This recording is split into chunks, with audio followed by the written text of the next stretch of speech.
Hello and welcome to episode 4 of the Good Dram Show with me, Chris Goodrum. Right, what have I got for you this evening? Tonight we'll be turning Japanese, and if you get that musical reference you're obviously as old as what I am. So what we have here is 4 whiskies from the two Japanese companies. We have 3 12-year-old single malts and a 12-year-old blend. Now, it surprises me the number of people that don't realise Japan makes whisky, and in fact they're even more surprised to find out that Japan has been producing whisky since the Victorian times, in actual fact, and very good they are too. So what have I got?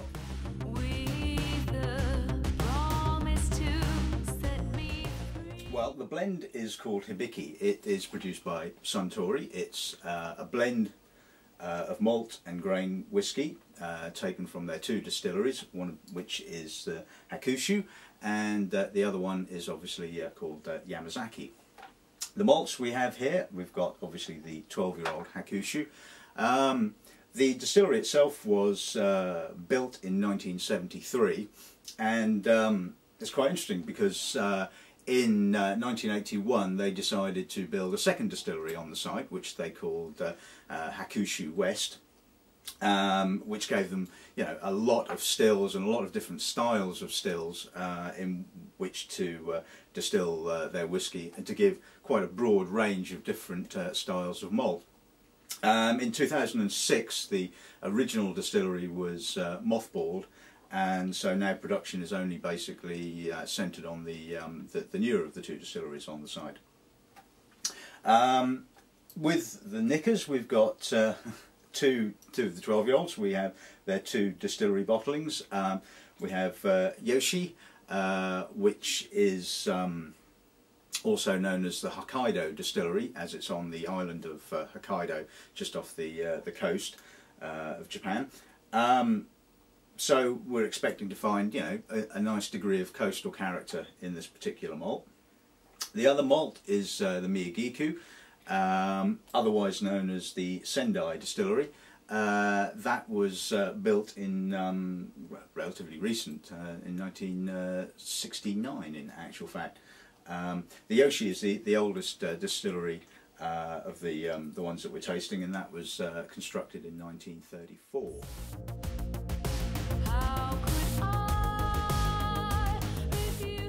Right, okay, shall we start with the Hibiki, as it's a blended whisky, and shall we see what the nose gives us?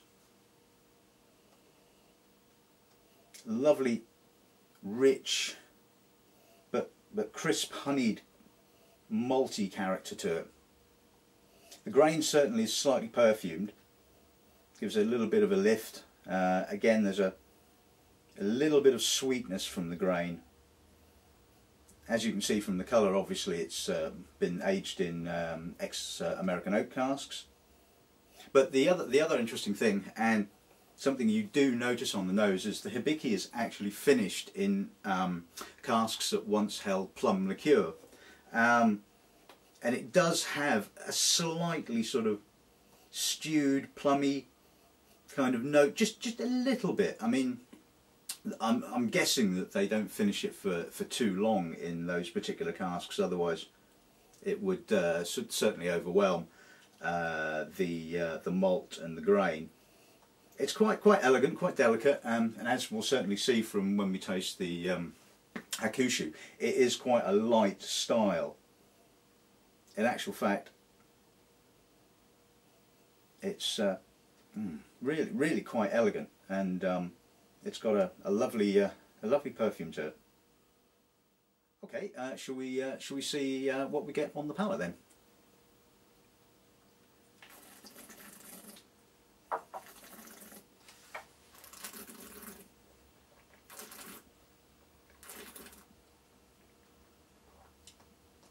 It's got a pleasant richness to it. Lots of barley, a little bit of apricot. I think the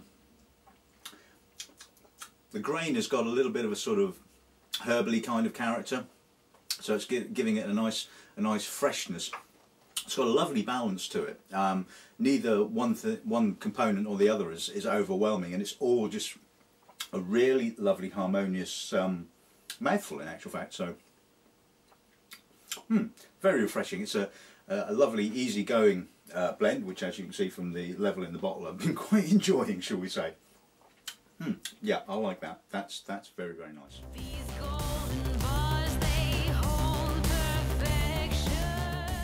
Right, on to the Hakusu, otherwise known as the Forest Distillery, in actual fact.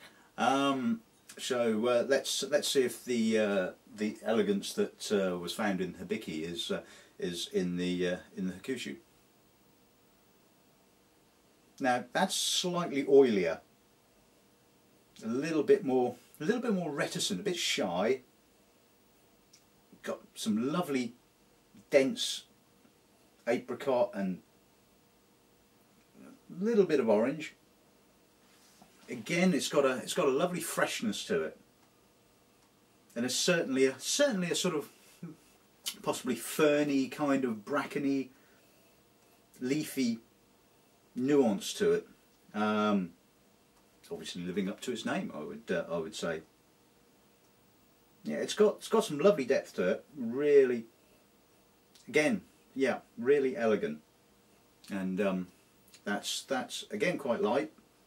A little bit of maturity again, as you can see, American oak aged. Very, very nice. Okay, shall we see what this one tastes like then, shall we?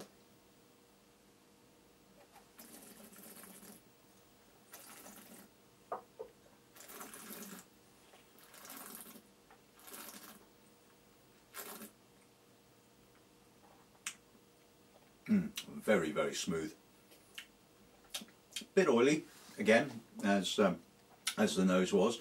Some lovely oily apricot. Little bit of spice, just a little bit. But again, some of that herbal character is definitely coming through. Certainly on the finish. Not a real huge amount of oak character, it has to be said, which is good because it allows the freshness of the malt to show through rather well. A little bit of bittering at the end, but yeah, nothing too excessive, and you know, a very, very pleasant dram, it has to be said. I like that one.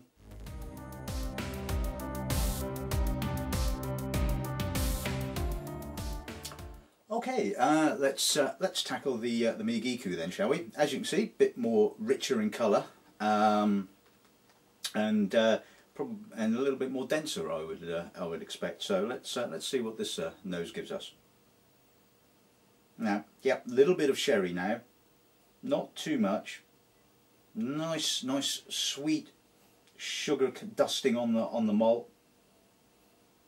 Plenty of barley. It does actually smell quite mature. Certainly a bit. You would have thought it wouldn't be quite so mature, but it's got a wonderful perfume. Little bit of floral white fruit, and a little bit of earthy peat. But it's got such a wonderful density to it. Perfumed oranges now. Yeah, again, a little bit of sherry spice. Altogether, that's a really harmonious nose, it has to be said. Okay, shall we see if this is as pleasant in the mouth as it is on the nose?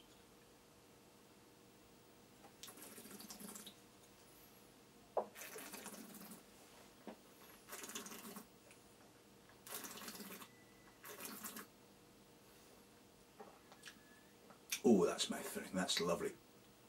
Big, rich, pleasantly sherried, plenty of spice.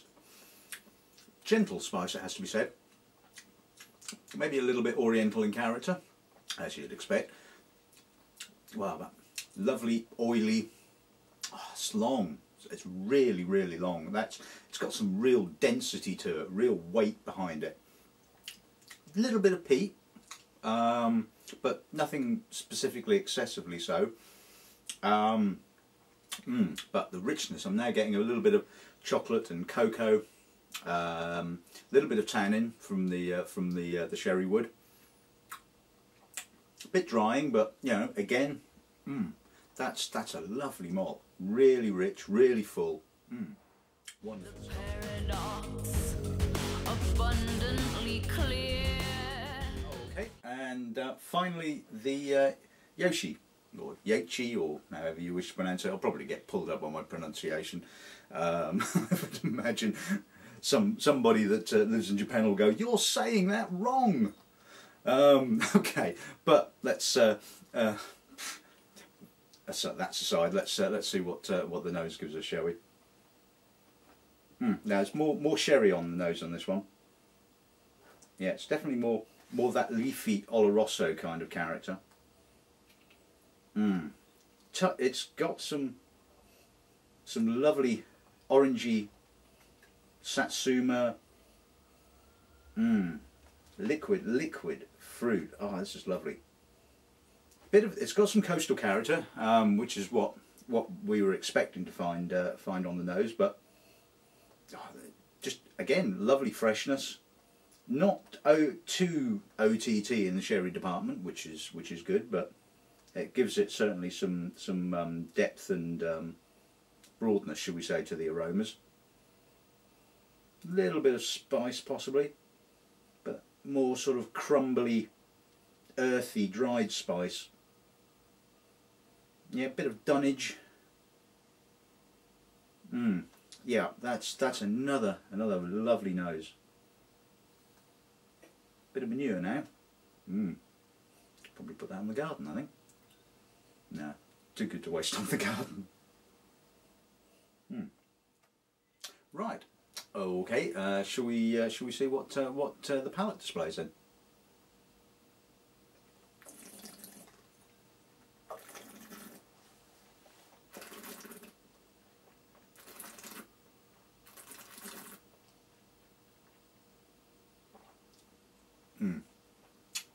Quite leafy, ferny, coffee, tobacco, a lot of tobacco. And the tobacco kind of mingles in with that sort of light peat character. Really fresh, bit of salinity on the edge of the tongue. Very full, some lovely maturity. Very elegant, very poised. Touch of dried fruit, maybe a little bit of prune possibly. A little bit of orange now. Slightly bitter on the finish again, but that kind of bitterness is interwoven with that sort of chocolatey coffee. Oh, that is absolutely stunningly good. I mean, I remember tasting the Yoichi 21, which won the World Whisky Awards. I think it was about 2 or 3 years ago now. And I wasn't quite so impressed with that. There was a bit of a sort of sulphur note on the on that particular whiskey, and personally I would have, if given the choice, gone for the 15-year-old. A, it was cheaper, and B, I just thought it was a better whiskey all round. But that 12-year-old is absolutely gorgeous. I mean, there is a 10-year-old version, like there is a 10-year-old version of the Miyagikyo, but I think sort of value for money and complexity wise, yeah, 12 is good. It's good.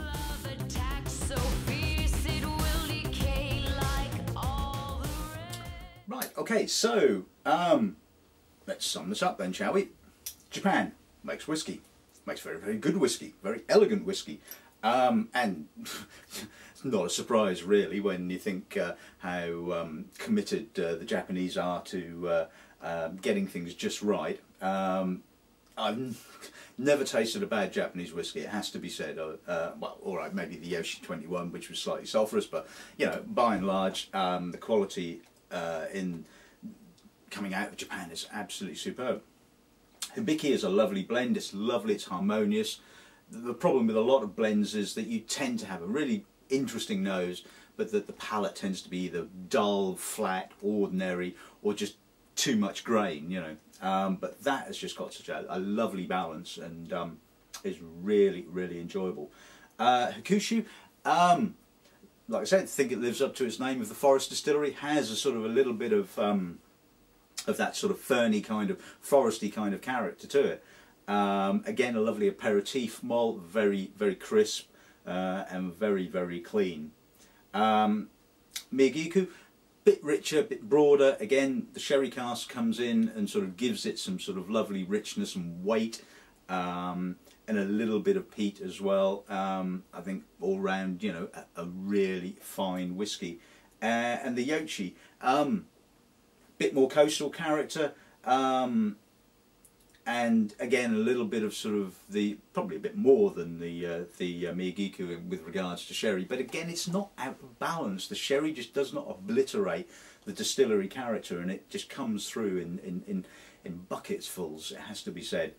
Now, so if you've enjoyed watching me taste these whiskies and you really want to taste them for yourself, at the moment we're just stocking the Nikka range, but I really have to get the Suntory range in. I mean, the one we haven't tasted tonight, the Yamazaki, again, it's just a wonderful malt, and I do feel that our Japanese selection is a little bit sort of lopsided without having some of the Suntory range, so that will be remedied in due course. But at the moment you can go along to our website, www.gauntleys.com, and purchase either the two of the Nikka whiskies. And if you want to look at my tasting notes for the rest of the range, including the older expressions and the younger expressions of both the Nikkas and I should stop saying both the Nikkas. I mean, you know, I'll get pulled up on that, won't I? On both of the whiskies from the Nikka establishment. That's probably better, isn't it? Then yeah, go along to my WordPress blog and have a look there. There's also Hibiki 17 as well in that particular range, which I tasted at the World Whisky Awards recently, and that is very good, it has to be said. So get yourself a Japanese, as they say. You know, you certainly won't regret it. The quality is absolutely spot on, and you know, hopefully you'll enjoy tasting them as much as I do. So that's pretty much it for this evening. So all that's left to say is good evening and enjoy your whiskey.